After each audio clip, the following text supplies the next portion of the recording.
नमस्कार दोस्तों, स्वागत है आपका अनुपम आईएएस अकेडमी में। इस वाले वीडियो में हम लोग बात करेंगे पर्यावरण और अर्थशास्त्र से संबंधित कितने प्रश्न आ रहे हैं प्रीलिम्स एग्जामिनेशन में और किन-किन टॉपिक से आ रहे हैं। जैसे हम लोगों ने एक पूरी सीरीज चला रखी है जिसमें हमने आपसे ये बताया है कि हिस्ट्री में क्वेश्चन कहाँ से आ रहे हैं, एनवायरनमेंट में जैसे इसमें हम बताएँगे क्वेश्चन कहाँ से आ रहे हैं।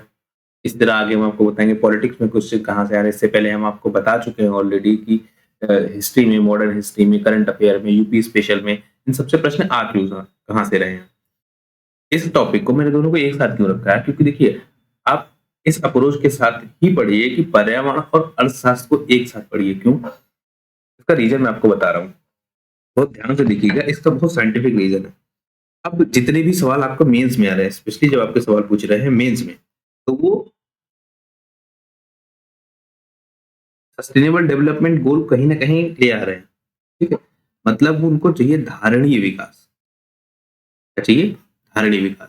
और धारणीय विकास की संकल्पना से संबंधित सवाल आपसे पूछ जा रहे हैं। हमेशा वो अगर विकास को वो पूछ रहे हैं, तो विकास पे कहीं न कहीं वो पूछ रहे हैं कि विकास के साथ आप पर्यावरण के लिए क्या कर रहे हैं? तो विकास और पर्यावरण, ठीक? दोनों एक साथ चलने चाहिए। अगर विकास हो रहा है, डेवलपमेंट हो रहा है, तो वो पर्यावरण के साथ ही डेवलपमेंट भी होना चाहिए। मतलब पर्यावरण को बिना क्षति पहुँचाए, ठीक? क्या? बिना क्षति पहुँचाए अगर आप विकास करेंगे, तभी आप क्या है सस्टेनेबल डेवलपमेंट गोल को हासिल कर पाएँगे। मतलब आप तभी सस्टेन कर पाएँगे।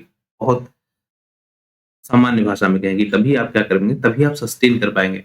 अगर आपका विकास ऐसा है, जो पर्यावरण को को हानि पहुँचा के कर आ रहा है, तो आप सस्टेन नहीं कर पाएँगे। ठीक? इसीलिए इकोनॉमिक्स में अब ये बात बन गई है कि इकोनॉमिक्स में भी धारणीय विकास की ही बात की जाती है। अगर आप इकोनॉमिक्स आपने पढ़ा हो, तो इकोनॉमिक्स में क्या कि धारणीय विकास की बात की जाती है और धारणीय विकास तभी आएगा जब आप इसको पर्यावरण से कनेक्ट करके पढ़ेंगे। इसलिए मैंने इन दोनों टॉपिक्स को एक साथ रखा है। आप भी जब पढ़िएगा तो दोनों को एक साथ कनेक्ट करके पढ़िएगा, जिससे कि आपको आसानी हो। पर्यावरण का टॉपिक, ये टॉपिक बहुत बड़ा है, लेकिन एक बार आपने इसको समझ लिया, एक बार पर्यावरण को आपने समझ लिया, तो फिर ये टॉपिक सबसे आसान है। पहली बार पढ़ने के लिए ये टॉपिक बहुत बड़ा है। एक बार जब आपने इस टॉपिक को समझ लिया, तो फिर ये बहुत आसान है, क्योंकि इसमें आपको बहुत ज्यादा रिपीट करके नहीं पढ़ना पड़ेगा, कई बार आपको रिवाइज नहीं करना पड़ेगा पर्यावरण के टॉपिक में। ठीक, तो इसमें एक जैव सुरक्षा को लेके क्या क्या प्रावधान है ना, किस तरह की व्यवस्था है, जैव सुरक्षा है क्या, उसको लेके क्वेश्चन आ रहा है।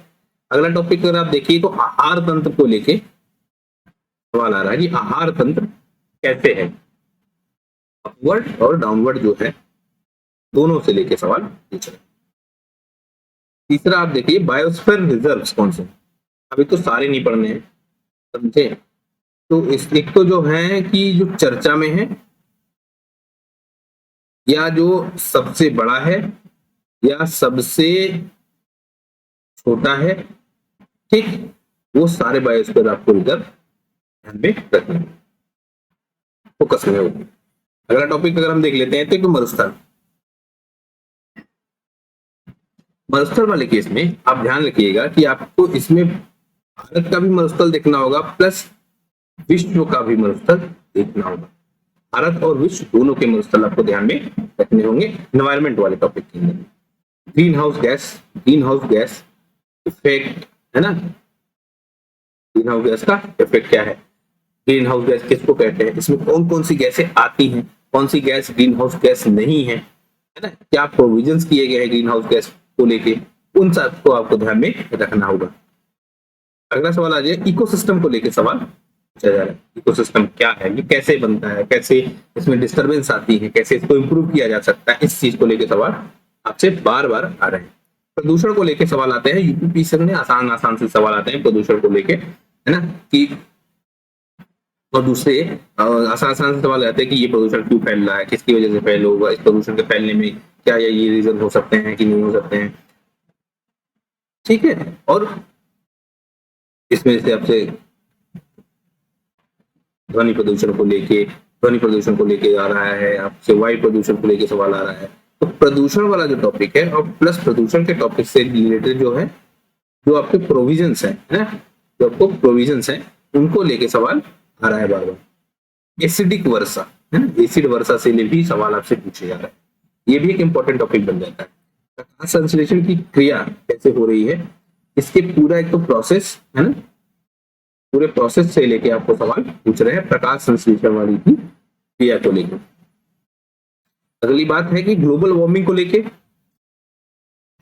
प्लस सुधार प्रयास में भी आप दो चीज देखेंगे, एक आप देखेंगे वैश्विक सुधार के क्या प्रयास हो रहे हैं, और एक आप देखेंगे भारतीय सुधार के क्या प्रयास हो रहे हैं, है ना। तो ग्लोबल वार्मिंग में यहाँ से सवाल आ रहा है। पर्यावरण से संबंधित प्रमुख शब्द, आपसे बहुत सारी सी टर्मिनोलॉजी आपसे पूछी जाएगी पर्यावरण को लेके, जिसका आंसर आपको करना होगा। मेंस में कई बार लिखना होगा, ऑप्शनल एमसीक्यू टाइप में मतलब प्रीलिम्स में आपको सेलेक्ट करना होगा कि कौन सा सही है ना। आपको बहुत से इकोसिस्टम का, जैसे आप यही अभी आपने पढ़ा, इकोसिस्टम को लेके आपसे सवाल पूछ लेगा, क्या है इकोसिस्टम बताइए, आपसे 4 ऑप्शन दे देगा, ये है ये है ये है ये है कि नहीं, है ना। आपसे जून पूछ लेगा कि जैसे जैसे है ना, जैसे आपने पूछा खादर क्या होता है आप बताइए, आपसे पूछ लेगा भावर क्या होता है आप बताइए, नदी तंत्र का सवाल आपको लगेगा, लेकिन पर्यावरण से संबंधित सवाल ही में ही ये लेगा, तो ये टर्मिनोलॉजी जो लेगा। दूसरे जैसे आप लेके आपसे पूछ लेगा ज्वार क्या होता है बताइए, भाटा पूछ लेगा आपसे बताइए, है ना। ऐसे ही जैसे नदी तंत्र में क्या जैसे होता है आपका समुद्र होता है ना, समुद्र में अलग अलग स्टेज होगी जब आप पढ़ेंगे, है ना, तो किसको क्या बोलते हैं, इस बात को लेके सवाल पूछ लेगा आपसे, ठीक है। जैसे आपको जैसे शैवाल है ना, शैवाल में अलग अलग तरह से फॉर्मेशन हो रहा है, उससे रिलेटेड आपसे सवाल पूछ लेगा ये। अगला टॉपिक अगर आप देखिए तो इस तरह से जो प्रमुख शब्द वाली मेरी बात करें, तो प्रमुख शब्द में आपको टर्मिनोलॉजी आपको देखनी पड़ेगी कि किस तरह की टर्मिनोलॉजी इस्तेमाल हो रही है इन्वायरमेंट वाले क्वेश्चन में। और देखिए टर्मिनोलॉजी वाली जो मैं बात करूँ ना, टर्मिनोलॉजी आपको सारे सब्जेक्ट में देखनी पड़ेगी, है ना। जो आपकी टर्मिनोलॉजी वाली बात है, वो टर्मिनोलॉजी वाली बात आपको सारे सब्जेक्ट में देखने को मिलेगी। आप इकोनॉमिक्स में भी यही चीज देखेंगे, आप एनवायरमेंट में भी यही चीज देखेंगे, आप इतिहास में भी टर्मिनोलॉजी आपको पकड़नी पड़ेगी। इतिहास में कैसे ये वाली मुद्रा का नाम ये था, है या ये वाला प्रशासक पद ये था, तो कौन सा पद था, है ना। जैसे मान लो आपसे पूछ लेगी मनसबदार कौन थे, आपसे इस तरह से आपसे बार बार सवाल पूछेगा अलग अलग, है ना। आप आपसे कहेगा निष्क क्या था, है ना, आपसे कहेगा निष्क क्या था आप बताइए, सोना था, उपहार था, मुद्रा था, क्या था ये निष्क। तो इस तरह से टर्मिनोलॉजी आपसे इतिहास में पूछेगा, है ना, तो आपको वहां भी ध्यान रखना होगा। तो इसी तरह पर्यावरण में भी आपसे टर्मिनोलॉजी पूछेगा। अब वही है कि पर्यावरण संरक्षण के नियम क्या है, एक तो फिर इसमें वही बात है कि आप भारतीय प्लस वैश्विक नियम क्या है, दोनों चीज आप ध्यान में रखेंगे। वन्य जीव अभ्यारण्य कितने हैं, ठीक। दूसरे अब वैसे एक आपको डाउट भी होगा कि बायोस्फीयर रिजर्व एक चीज थी, एक ये वन्य जीव अभ्यारण्य है, इनमें आपको अंतर भी पता होगा। रामसर साइट्स है ना, रामसर साइट्स है, और ये घोषित कैसे होती हैं, भारत में कितनी है ना, कितनी है, कहाँ कहाँ है, कहाँ है, कब बनी, है ना, नई क्या है कोई, तो ये सब आपसे रामसर साइट से लेके सवाल पूछ लेगा। अगला टॉपिक अगर हम देखें तो नेशनल पार्क को लेकर आपको सवाल पूछेगा। आप देखिए कई सारे लोग कंफ्यूज हो गए, एक ही टॉपिक जब आप स्टार्ट करेंगे तो उसके अंदर ही ये सब कुछ आ जाएंगे, है ना। जैसे जैसे मैं आपको कहूँ, जैसे कहूँ कि नेशनल पार्क भी आप आ जाएगा, एक हो सकता है एक ही राज्य में नेशनल पार्क उसी नाम से बायोस्फीयर रिजर्व भी हो, है ना। तो ऐसे ही बायोस्फीयर रिजर्व उसी नाम से हो जाएगा, और हो सकता है वो रामसर साइट भी हो, है ना, नेशनल पार्क भी हो सकता है वही हो। तो इनमें अंतर क्या है, नेशनल पार्क में बायोस्फीयर रिजर्व में क्या अंतर है, कोई रामसर साइट में कैसे चले जाता है, तो इस तरह से आप ध्यान में रखेंगे। और जब आप पढ़ेंगे तो आप ये याद रखेंगे कि है कहाँ पे, है ना, किस क्षेत्र में है, किस राज्य में है, सीमा किस राज्य से लगती है, मतलब 360 डिग्री आपको पढ़ना पड़ेगा। अगला टॉपिक अगर हम देखें तो वाइल्ड लाइफ सेंचुरी आपसे पूछेगा, ये भी इसी में आप जोड़ दीजिए, वाइल्ड लाइफ सेंचुरी को आप इसी में जोड़ दीजिए ना। उस वाइल्ड लाइफ सेंचुरी में कौन कौन से जीव प्रमुख है, क्या है, कौन कौन से जीव प्रमुख है, आपको ये चीज भी ध्यान में रख लेना होगा। अगली टॉपिक पे आ जाए तो अगला वन है ना, इसके प्रकार क्या है, इसका वितरण कैसा है, ठीक। यहाँ से भी आप इस टॉपिक को देख लेंगे। और एक टॉपिक आप देखिए पर्यावरण से जुड़े प्रमुख आंदोलन हुए हैं, है ना। जैसे आपका कौन सा आंदोलन, चिपको आंदोलन आप देखेंगे, है ना, चिपको आंदोलन है, इनसे जुड़े व्यक्ति हैं, है ना, आंदोलन से जुड़े व्यक्ति हैं, इनको भी आप देख लेंगे। तो इस तरह आप इन्वायरमेंट वाले क्वेश्चन को पूरा कवर कर लेंगे। इतने टॉपिक्स हैं इन्वायरमेंट वाले क्वेश्चन में जिनको आप कवर करके इन्वायरमेंट को पूरा कवर कर सकते हैं, जिससे आपका प्रीलिम्स और मेंस दोनों में काम चल जाएगा। इन्वायरमेंट वाले टॉपिक में मैं आपको एटलीस्ट बोल रहा हूँ 15 क्वेश्चन, इससे कम नहीं आएगा, है ना। 15 वाले टॉपिक को भी हम देख लेते। इकोनॉमिक्स में भारत में इंडस्ट्री जो मेंस में इसमें थोड़ा सा और प्रीलिम्स में मुझे लगता है कि इकोनॉमिक्स वाले में बहुत डिफरेंस है यूपीएससी में और यूपीपीसी, क्योंकि यूपीएससी इकोनॉमिक्स को लेके बड़ा कॉन्सेप्ट पूछता, बड़ा डीप कॉन्सेप्ट पूछता है। यूपीपीसीएस इस पे कॉन्सेप्ट उतने लेवल डीप पे नहीं जा रहा है, खास करके टर्मिनोलॉजी को लेके, अवधारणाओं को लेके उतना नीचे तक नहीं जा रहा है जितना यूपीपीसीएस जा रहा है, तो यूपीएससी जा रहा है, यूपीपीसीएस उतना नीचे तक नहीं जा रहा है।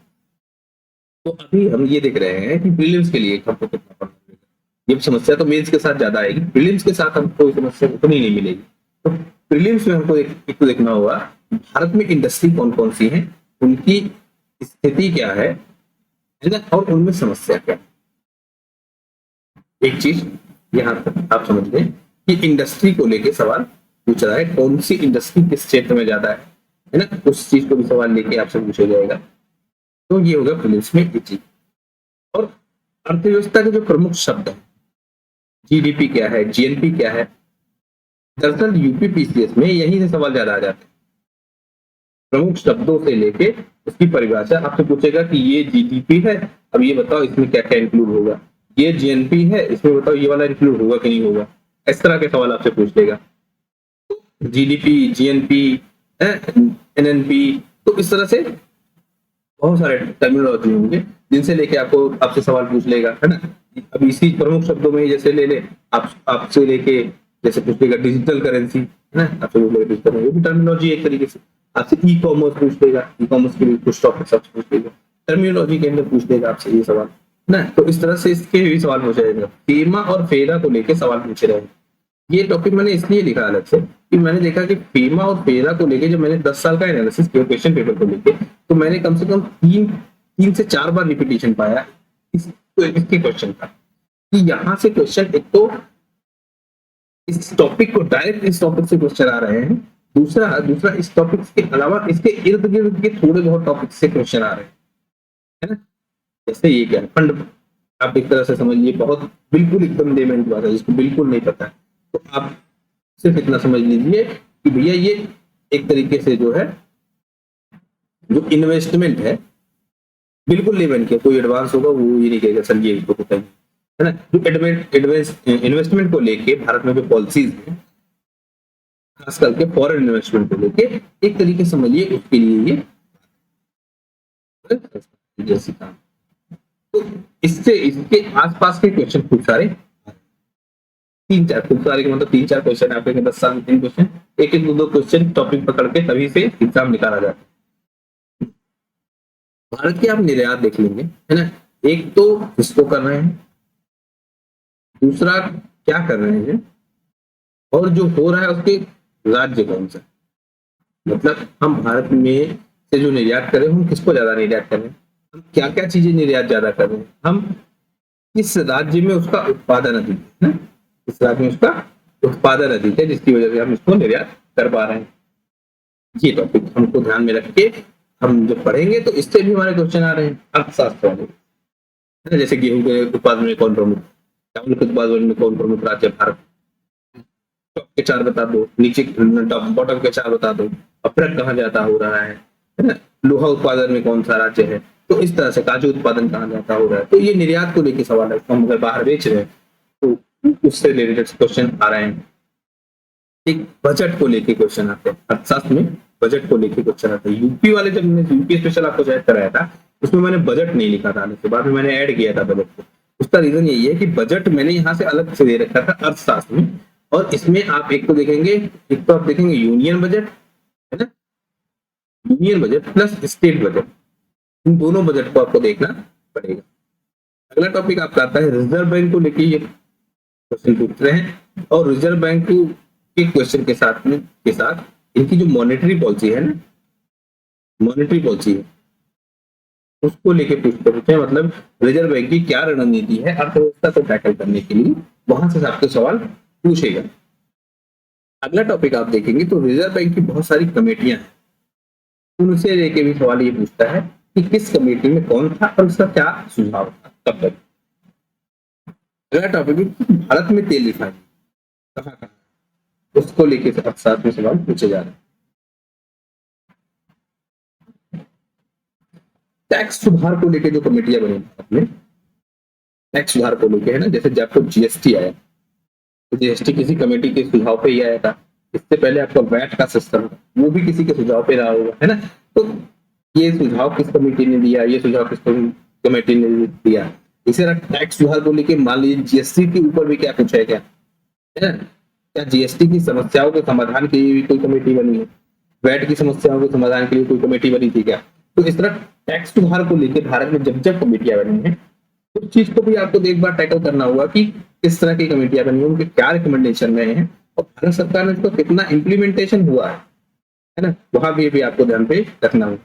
और जैसे अर्थव्यवस्था कुछ बहुत बेसिक से क्या रूल्स है, जैसे डिमांड है, सप्लाई है, बहुत बेसिक रूल है कि भैया डिमांड डिमांड अगर बढ़ेगी तो प्राइस आपके, डिमांड आपकी बढ़ेगी तो प्राइस भी आपके बढ़ेंगे, है ना।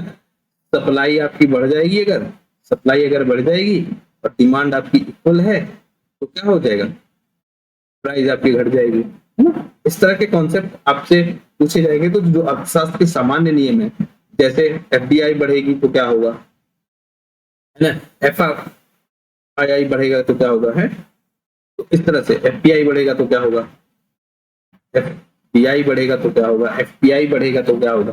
तो यहां से भी आपसे सवाल पूछेगा कि इनका मतलब क्या होगा। तो जो इकोनॉमिक्स से बहुत बेसिक प्रिंसिपल है, बहुत बेसिक रूल्स है, उनसे लेके सवाल आपसे पूछा जा रहा है, ठीक। और इसमें भी मेंस में आप ध्यान रखेंगे कि अगर नोबेल मिला है तो, है ना, तो उसने किस आधार पे दिया है, नोबेल पुरस्कार किस नियम के लिए, इकोनॉमिक्स के किस फैक्टर के लिए दिया गया है, तो वो उसमें विषय क्या था, उसके ऊपर भी आपसे सवाल पूछेगा मेंस में। तो इस वाले वीडियो में हम लोगों ने देख लिया कि पर्यावरण से संबंधित और इकोनॉमिक्स से संबंधित किस तरह के प्रश्न आ रहे हैं, किन किन टॉपिक से आ रहे हैं और उनको हमारा पढ़ने का अप्रोच क्या होगा, हम उसको किस तरह से पढ़ेंगे।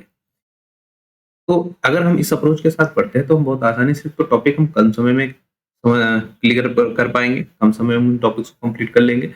दूसरा, हमको टॉपिक्स की क्लियरिटी ज्यादा होगी, मतलब हमको एक बार ही पढ़ने में ज्यादा समझ में आएगा, जब हम अगली बार दूसरी बार पढ़ेंगे तो हमको बहुत आसान होगा दूसरी बार पढ़ना, ठीक है। अगर आपको कोई टॉपिक पहली बार में ही बहुत अच्छे से समझ में आ जाता है तो आपको दूसरी बार पढ़ना बहुत आसान हो जाता है। और जुड़िए आप लोग, सब लोग मेरे इस चैनल के साथ, हम एक पूरी सीरीज चलाएंगे जिससे हम बहुत आसानी के साथ प्री और उसके बाद हम मेंस के लिए भी डेडिकेटेड वर्क लेके आएंगे, जिससे हम मेंस को भी बहुत आसानी के साथ क्लियर कर पाए। तो आप सबका बहुत बहुत धन्यवाद।